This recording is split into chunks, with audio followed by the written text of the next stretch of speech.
Oliman. Yana aytib qo'yay deganlar. Yodlagan narsalarimni ichida eng kami she'r degan. Qani bu odamlar?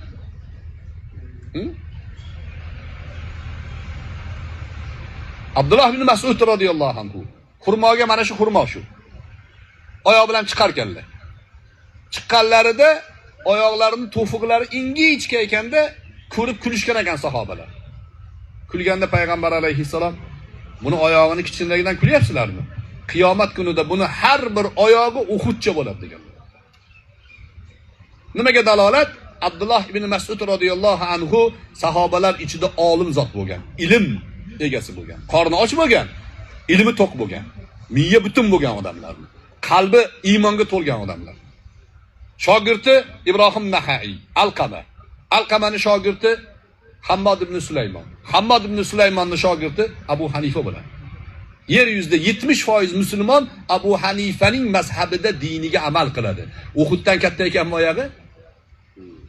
Uhuddan katta Abdulloh ibn Mas'ud radhiyallohu anhu. Yotgan narsalari qattiq narsa bo'lgan payg'ambar alayhissalom. Yo'qchilikdanmi, yo baxshundamikin? Baxshunda.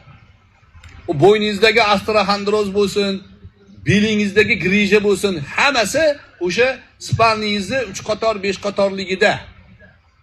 Qattiq joyda yotib ko'ringchi. Tuz yig'ilamikin. Maza qilib uxla olamikin siz. Tahajjudga tura olmayman. Unaqa yumshoq joyda men ham tura olmayman-da. Qattiq joyda yotingchi, uyqudan qanaqa sergay turib ketar ekansiz. Baxt shunda. Sahobalar kasal bo'lmasdi. Kurash tushganda qo'l-qo'li qayrilib qolsa, o'sha biroz bemorlik bo'lardi, lekin yomon kasalliklar bo'lmasdi. Yomon kasalliklar esdan chiqarmang. Yomon kasalliklarning aksariyati ovqatdan bo'ladi. To'ygandan keyin yeyishdan bo'ladi. To'ygandan keyin yeyaversa, to'ygandan keyin yeyaversa,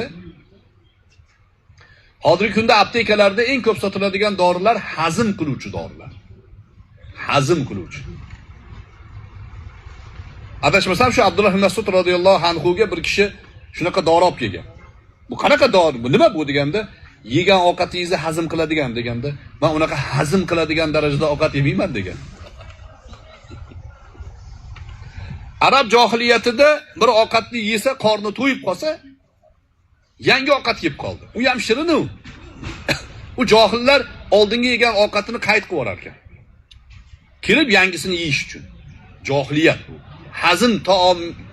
Hazm qiladigan dorilarni ichib yurish biroz johiliyatdan. Och yurishni o'rganishimiz kerak. Ummat och bo'lsa, ko'zi ochiq bo'ladi. To'q ummatni ko'zi yopiq bo'ladi. Nima uchun? Yiliga 1 oy majburiy roza bor. Boyga ham, kambag'alga ham. Boylarning ko'zini ochish uchun. Hikmatlari ko'pda, bittasi shu. Och yurishni ustingizda sinab ko'ring uchun. Payg'ambar alayhissalatu vassalom ummatning halokati labanda dedilar. Demak, nima ekan laban? Sut, maishat parastlik.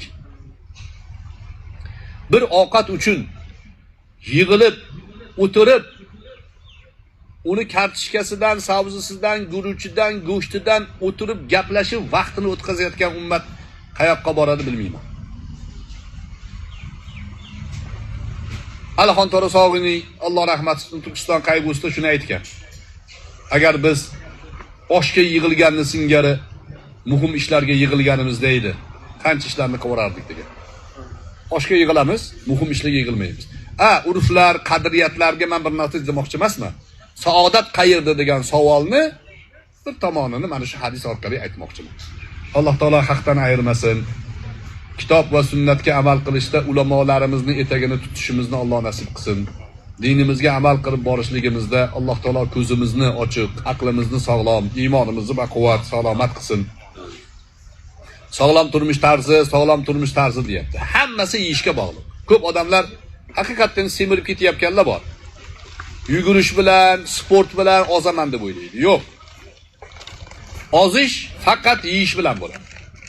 Yegan narsangizni tartibga solasiz. Muhammad alayhissalatu vassalomning sunnatlariga ko'ra ovqatlaning. Men sizga kafolat beraman, 3 oyda joyiga kelib qolasiz. Alloh taolo barchamizni bu sohalarda ham Rasulullohga ergashib, baxtni, saodatni qo'lga kiritishni nasib qilsin. Barchalarga tashakkur. Endi ovqatdan keyin ovqat yeymiz. Keyin asrga u yoqqa yetib borishimiz kerak. Peshinni o'qib olamiz. Ovqatlanib bo'lgandan keyin bu yerda menimcha xurmo, boshqa narsalar bor. Shu yerdan olsanglar bo'ladi. Eng ma'qul joy shu. Uyga ham, boshqa joyga ham shu yerdan olinglar. Foyda bo'ladi. Sog' bo'linglar. Assalomu alaykum va rahmatullohi va barakatuh.